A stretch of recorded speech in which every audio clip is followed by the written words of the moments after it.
Steve Jensen is a man without a prayer. So, hoping to evoke the gods of an ancient fishing culture over 3,000 years old, he decides to build an Inuit Inukshuk, a traditional stone sculpture or prayer tower, in an effort to summon the mighty sea-run Arctic char known to swim these waters. Steve is on the shore of the Ekaluk River, high above the Arctic Circle in the Canadian territory of Nunavut. It is here that a run of over 80,000 char, some truly massive in size, swim from the freezing waters of Wellington Bay in the Arctic Ocean inland to Ferguson Lake to spawn and spend the winter. And it is here that Steve hopes to land one of these trophy fish on his fly rod, a feat that so far has evaded him for several days. But this is not surprising. The window of opportunity on the Ekaluk is a mere 2 weeks, and timing is everything. The Inuits have known for centuries that the first challenge in catching the Iqaluit is being ready at the river when the fish arrive. But there is power in this primeval land, and as Steve's Inukshuk rises from the frozen tundra, he senses a life force in the river behind him. The char are swimming through. The time is here.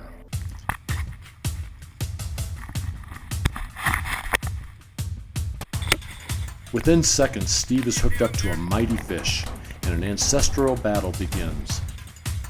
A big char is powerful beyond belief, and Steve is by himself, attempting to both photograph and fight the fish as it surges up and down the river. I've hooked into a very large fish. I don't have a headset. I don't have anyone to film this, so I'm holding it in my hand. I saw this fish from up above and cast out and swung by. Very large fish.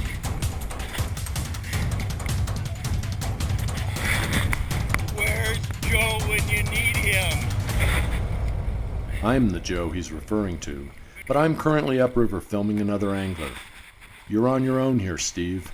I've landed him right in my prayer tower. I think those prayers work. Hallelujah. Somehow he gets it done, and his first magnificent trophy of the trip comes to hand.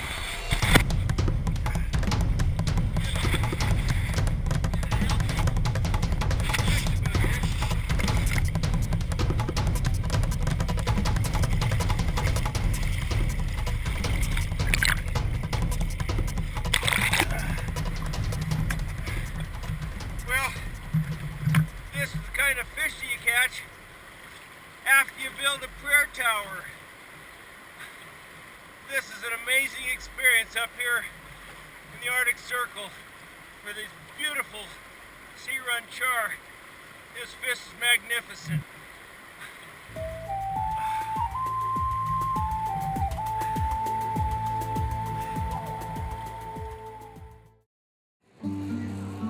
The first thing you realize about getting to the Ekaluk River is that it requires a lot of flying.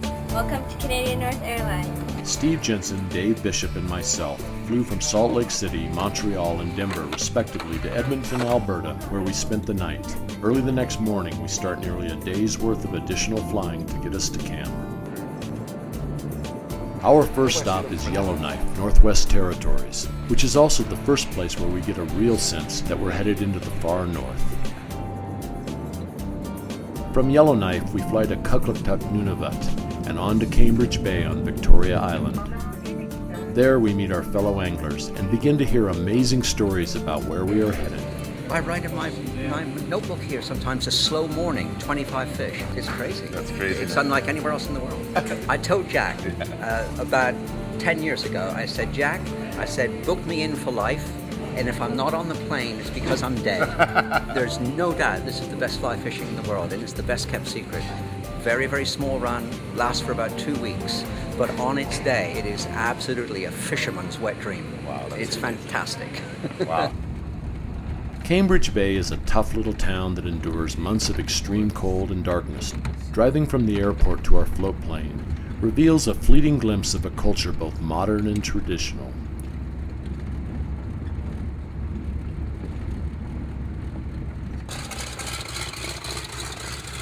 We have one more flight to go to get to the Ekaluk River. So who we have? Germany represented. US. U.S. Canada. Canada. Oh, in Quebec. Dave Bishop confirms the manifest, and our pilot, Wild Bill Brady, throttles up his vintage de Havilland Beaver.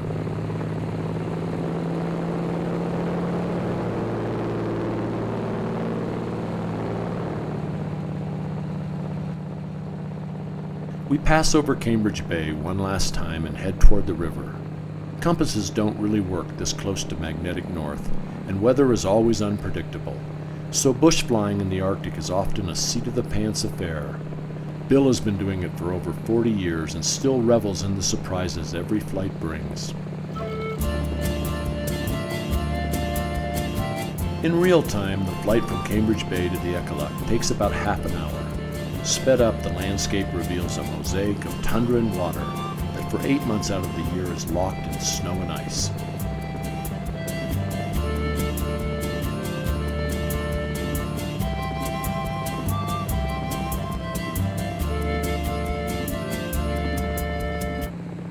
The Ekaluk River is only 3 kilometers long, flowing out of Ferguson Lake to Wellington Bay in the Arctic Ocean. As we fly its course, note the tiny figures of anglers along the right bank. These are the rest of our party of 12 who flew up in the first plane ahead of us and who are now already in the river fishing.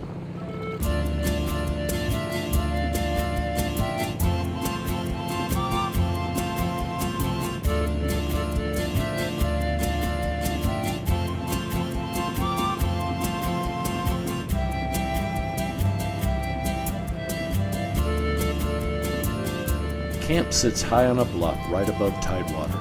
There are 7 plywood cabins and a large cook tent. Spartan accommodations at best, but our only creature comfort this far north. We circle around and land just below Home Pool.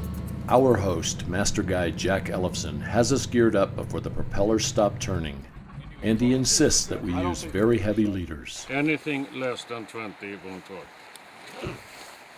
Okay. Yep. 25 is probably a good number later. With only a short time to fish before dinner, Dave is quickly into a nice char and is trying to get control of the fish when he discovers that it has fatally engulfed his fly.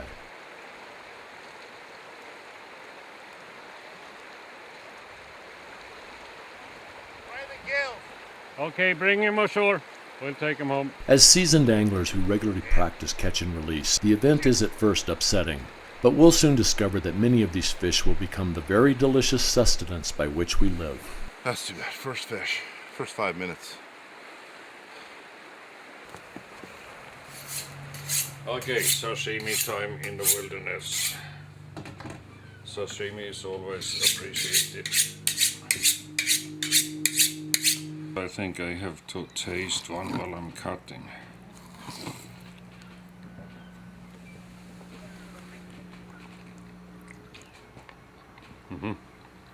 Should make everyone happy. You can see it's the real McCoy. Mike, open your mouth. Oh boy.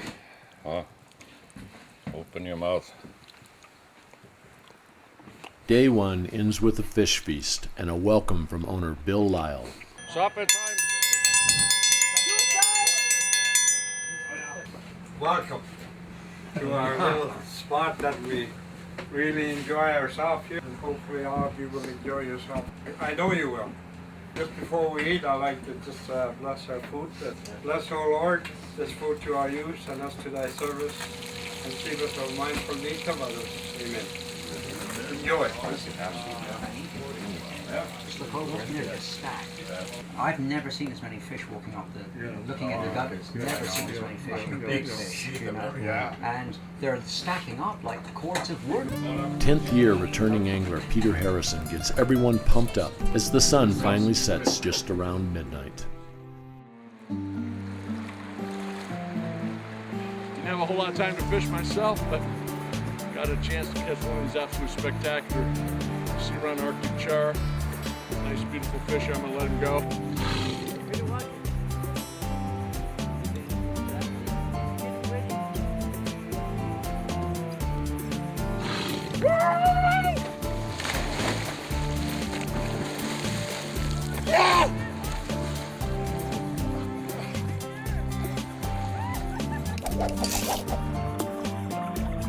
Wild on the fly.